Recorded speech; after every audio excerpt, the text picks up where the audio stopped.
Hi, class. I want to start off in this course by sharing with you some of the requirements and the expectations that I have in regards to your workouts and to that fitness log that you are required to submit in each unit.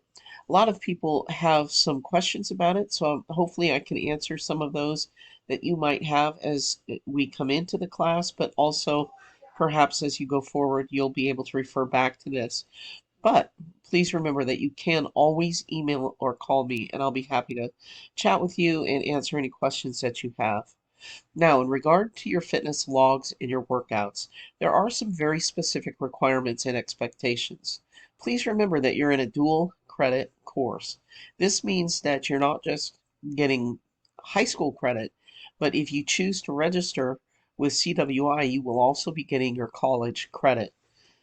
So this is a dual credit course with college credits, and the expectations are high. And now, in regards to your workout, what does that mean? Well, that means that you are required to work out a minimum of 45 to 60 minutes every workout that you log for the course. Now, the hard line was 60 minutes per workout, but I've given a 15-minute grace period because sometimes there are other things that you're doing in your workouts that may focus on certain aspects of fitness, say flexibility, that a 45-minute workout would cover that. And so I give you that flexibility there. So if you fall below 45 minutes per workout, I will not be giving you full credit for that workout that's long. Another mistake that people make is that they often will not put dates in for their workouts, or they'll submit a log from a prior unit because you're doing the same thing, and they'll leave dates in that are not the dates for which they're submitting the log. Your workouts must be done during the dates for the current unit that you are submitting that fitness log for. If those dates do not match, I will not be giving credit for that fitness log because it doesn't meet the requirements of working out during that unit. Another common mistake is some people, for some reason, submit their fitness log at the beginning of the unit. This is not a plan. You will be having assignments where you're going to create fitness plans. But remember that a plan is something that you're looking forward to doing. Your fitness log is actually there to record the actual workouts that you do during each unit that you're engaged in. And so you must be submitting this towards the end of the unit because you're required to have 6 workouts per unit logged in every single unit of the course. And that comes out to about the units are 2 weeks long, and so that gives you 3 workouts per week minimum to meet those requirements. It's very important. Now, one other thing that I want to clarify right from the beginning.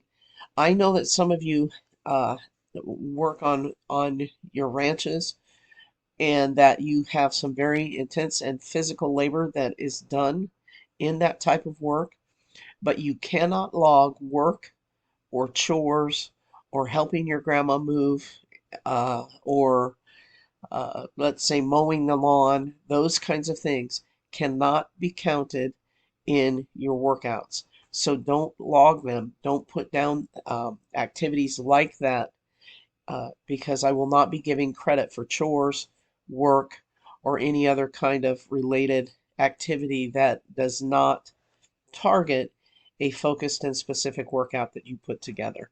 I hope that makes sense. If you need clarification on that, let me know.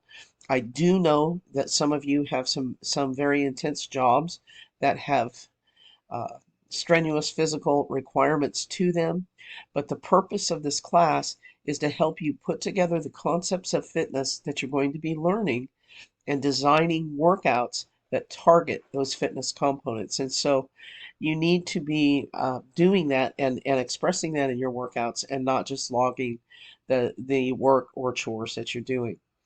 Also, you can use a sport and your practice for the sport as workouts. You cannot log, I played a game. So on game days, you cannot log that as a workout. If you are in a sport, you will have plenty of practices that you can log, but you must be specific in the activity description of what you did in that practice if you're going to have that accepted for the fitness log.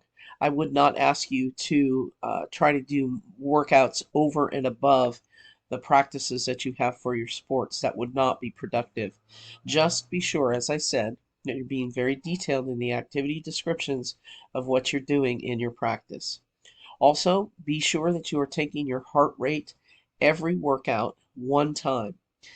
In the lessons that you have as you begin, you'll be told how to do that. You can do that with a monitor. If you wear a Fitbit or something like that, that will take your heart rate. But it very simply, you can take your pulse by finding your pulse in your neck or your wrist, counting beats per minute for 10 seconds, multiply by 6. That's the simplest way to get your heart rate during workout. And there's a reason for that, and I will be explaining that further as we go along in the course. So those are some of the basics about your workouts. Uh, Other than that, I would say just if you have any questions, ask me. I'll be happy to talk with you about it. Be sure you submit it at the end of the unit, not the beginning. I will not be giving you credit for it if that's done. And again, I hope you have a wonderful time in this class. Lifetime Fitness is something that should be fun, enjoyable. You get to choose the workouts you do. You get to choose the types of exercise and activity that you engage in. And I would like it to be fun and really very practical for you as you go through the course. So thanks so much. I appreciate all of the effort that you are putting into starting the course. Let me know if you need any help with anything.